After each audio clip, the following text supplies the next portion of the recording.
Bonsoir Monseigneur Lacroix et Monseigneur Lépine. Bonsoir. Vous êtes respectivement évêque de Québec et de Montréal. Merci beaucoup de m'accorder cet entretien. On va parler aujourd'hui de la Charte des valeurs qui est une initiative du gouvernement marois et qui voudrait interdire le port des signes religieux ostentatoires pour les employés de l'État. Monseigneur Lépine, première question, est-ce que vous pouvez me dire pourquoi est-ce que selon vous, le gouvernement marois voudrait occulter ces signes religieux? Disons, le gouvernement lui-même a expliqué ses intentions. Il a beaucoup parlé de neutralité dans le projet. Mais la difficulté, c'est que la neutralité peut être comprise de différentes façons. Parce que neutralité, au sens strict, ça veut dire impartial. Donc, être impartial, ça veut dire qu'il n'y a pas de parti pris, il y a une liberté de confession religieuse ou morale, il y a une liberté, donc, de penser et d'agir. Mais la neutralité peut être vue ici comme la neutralité, c'est qu'on veut pas voir, on expulse. On est neutre dans le sens où on expulse. Alors, c'est la façon dont c'est amené. C'est un courant, c'est comme un courant, parce que la question, c'est dans quel courant est-ce qu'on se situe. Un courant pour expulser ce qui est religieux et la dimension publique, la portée publique de ce qui est religieux. Alors, dans ce sens-là, parler de neutralité, c'est très bien, mais on a encore besoin de discuter comment on comprend neutralité, le rapport avec la religion et je dirais aussi avec la démocratie. En effet, quand on est dans ce genre de débat, quand on parle de la place de la religion dans la société, certains vont invoquer la laïcité, d'autres vont invoquer la liberté de conscience et la liberté de religion. Monseigneur Lacroix, dans quelle mesure la religion peut-elle avoir sa place dans un État laïque? Écoutez, je pense qu'on faut dire d'abord que nous sommes d'accord, nous les évêques du Québec, comme l'Église universelle, il doit y avoir une saine séparation entre l'État et l'Église et les religions. Ça, c'est bien. L'État se doit d'être laïque, mais la société est pluraliste. Et n'oublions pas que dans une société démocratique, et ça, c'est la Charte des droits universels qui nous le rappelle, l'État a le devoir de protéger la liberté de religion dans son expression privée et publique. Alors, les employés qui servent l'État, que ce soit dans les services gouvernementaux, que ce soit dans la santé, l'éducation, ce sont des gens qui, probablement, pour une bonne partie, vivent dans une des grandes religions ou qui ne vivent pas de religion. Ils doivent être capables de s'exprimer. Évidemment, quand on va demander un service public, on s'attend à avoir un service compétent, professionnel, respectueux. On n'a pas imposé nos croyances à l'autre. Par contre, on n'a pas à les cacher non plus. Alors moi, ça ne m'incommode pas, ça ne devrait pas nous incommoder que quelqu'un porte une petite croix, qu'il ait un voile ou un kippa. C'est pas un problème. Et je trouve que dans ce qui est proposé actuellement par le gouvernement, on veut contrôler la façon, comme le disait mon confrère, Monseigneur Lépine, contrôler notre façon de s'habiller. Ce n'est pas le rôle du gouvernement de faire cela. Et je pense qu'on veut faire une tempête dans un verre d'eau. Nous, le peuple québécois est un grand peuple capable de vivre ensemble avec un minimum de règlements. On n'a pas besoin d'une charte pour nous dire cela. Oui, Monseigneur Lépine, c'est ce que vous disiez. Le gouvernement québécois affirme des principes qui sont clairs. Il veut à la fois réaffirmer la neutralité religieuse de l'État et en même temps affirmer ce qu'ils appellent les valeurs québécoises. Est-ce que vous pensez qu'au-delà de ça, cette charte peut avoir des effets secondaires? Disons, c'est parce qu'en bout de ligne, la question demande par les mesures que l'on prend, que ce soit celle-là ou une autre, mais si on parle de ce projet de charte ou de valeurs inscrites dans la charte, est-ce qu'on va faire avancer la démocratie ou si on affaiblit la démocratie? Parce que derrière, il y a quelque chose de plus profond dans un certain sens que la religion ou les différences culturelles qu'on peut avoir. C'est le fait que nous sommes tous des êtres humains. Et dans ce sens-là, le but de l'État, c'est de justement assurer qu'il y a un air de protection pour que tout citoyen soit traité dans sa dignité d'être humain et dans la reconnaissance de sa liberté. Et un projet qui voudrait valoriser certaines valeurs, les mettre dans une charte pour finalement imposer ce système de valeurs à d'autres systèmes de valeurs, c'est un peu peut-être comme transformer une charte en credo, si on veut.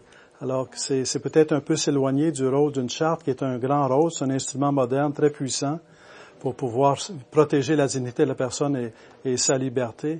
Et dans ce sens-là, on a besoin, je pense, d'une discussion pour pas perdre ça de vue dans les préoccupations légitimes qui se posent, dans l'harmonie dans la société avec les différentes croyances, dans l'harmonie entre les différentes religions ou courants de pensée et l'État. mais toujours ne pas oublier que derrière tout ça, c'est toujours l'être humain.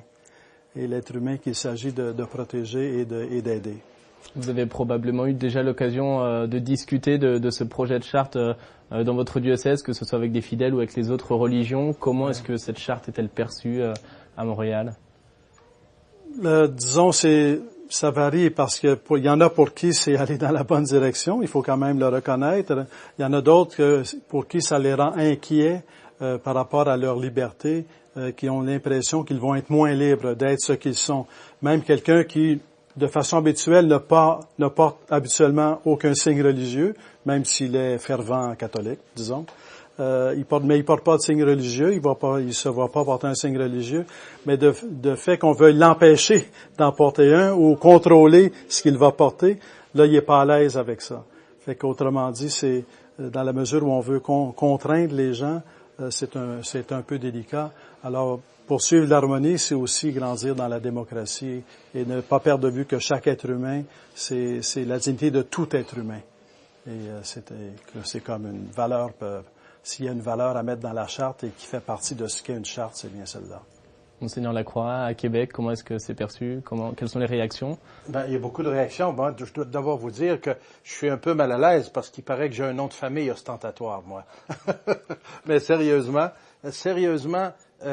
on regarde et on semble voir actuellement que même si c'est très bon qu'on puisse échanger et dialoguer et discerner sur cette grande question, les fruits actuellement sont beaucoup de division, de peur des uns des autres, de crainte qui s'installe entre les différents groupes. Et ça, ce n'est pas très, très positif. Et on craint aussi que, dessous tout ça, qu'il y ait comme un message qui vienne de la part du gouvernement qui dit « Attention, ce sujet de la place de la religion dans la société va nous révéler que la religion, c'est quelque chose peut-être de plus néfaste qu'on le pensait. Et on doit contrôler l'expression de la religion. » Alors que c'est tout le contraire. Que serait le Québec sans la présence de la religion catholique ou de d'autres? On a été plusieurs à bâtir le Québec. Dès que Jacques Cartier est arrivé, il a planté la croix et les catholiques et les autres qui sont venus, protestants et autres, anglicans, ont participé à la construction de ce pays. Et aujourd'hui, après 4 siècles, on voudrait dire, non, on n'a plus besoin, on va filer seul maintenant et on ne veut plus d'expression ni de travail de co-responsabilité. Non. C'est un non-sens. La place de la religion est importante, elle doit être garantie, protégée pour que chaque personne ou chaque groupe puisse s'exprimer, bien sûr dans un gros bon sens et de façon respectueuse. Alors, moi, je craindrais que si on continue dans cette ligne-là, au lieu de rassembler les Québécois, on va les diviser.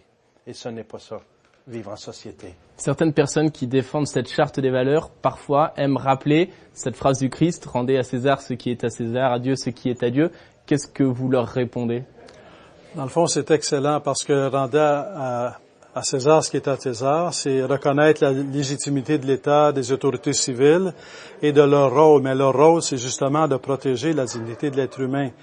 Et comme on l'exprime aujourd'hui, ça peut s'exprimer de façon différente. Donc, la paix dans la société, l'harmonie, la liberté. Je pense peut-être qu'on le dira aujourd'hui avec les progrès dans la démocratie, si on veut, mais c'est toujours fragile. Rendez à Dieu ce qui est à Dieu, c'est intéressant parce que qu'est-ce qui était à César? Hein? C'est la pièce de monnaie avec l'effigie de César. Donc, rendez, payez vos taxes, payez vos impôts. Alors, si on veut. Mais où est-ce qu'on trouve l'effigie de Dieu? L'être humain est créé à l'image de Dieu. L'être humain appartient à Dieu. Alors, dans un état où on peut avoir la liberté de croire ou ne pas croire, il y a aussi ceux qui croient et on peut rappeler à ceux qui croient que l'être humain est créé à l'image de Dieu et que dans ce sens-là, ça fortifie justement le fait que tout être humain est digne d'être respecté en tant qu'être humain et d'être respecté dans sa liberté de conscience. Ou qui est quelque chose de très profond qui habite le cœur de chaque être humain. Et c'est tellement important, la liberté de conscience, que on va dire de façon classique dans l'Église qu'on peut même, si on le fait en bonne conscience, on peut se tromper si on veut. L'important, c'est de toujours chercher la lumière de la conscience et qui est éclairé, qui est la lumière du Seigneur qui nous éclaire. Donc, la liberté de conscience, c'est très important, c'est capital. Et rendez à Dieu ce qui est à Dieu, c'est-à-dire protéger la dignité de tout être humain et protéger la liberté de conscience. Monseigneur Lacroix, pour terminer, pour conclure, est-ce que vous souhaitez rajouter quelque chose? Peut-être ce serait intéressant de rappeler que les évêques du Québec, avant même que ce débat soit rendu public de façon officielle avec la proposition du gouvernement, ça fait déjà plusieurs années qu'on réfléchit à cette question. En novembre 2012, il y a déjà presque un an, nous avons publié un message pastoral qui s'intitule « Catholique dans un Québec pluraliste », où on a pris le temps, à tête reposée et à plusieurs, à revoir notre relation avec l'État, notre relation avec nos concitoyens, voir notre place dans l'histoire et voir comment nous on se situe. Alors, notre réaction aujourd'hui n'est pas une réaction après, mais déjà on avait réfléchi. Ça vaudrait peut-être la peine, et je pourrais recommander à nos frères et sœurs qui nous écoutent d'aller sur le site Internet de l'Assemblée des évêques catholiques du Québec. Ce document-là, il est là. C'est 13-14 pages, intéressant à lire, accessible, et qui donne vraiment la position des évêques et qui donne de bonnes réflexions pour aller plus loin. Moi, c'est la recommandation que j'aurais à faire. Merci beaucoup à tous les deux. Merci. Ça fait plaisir.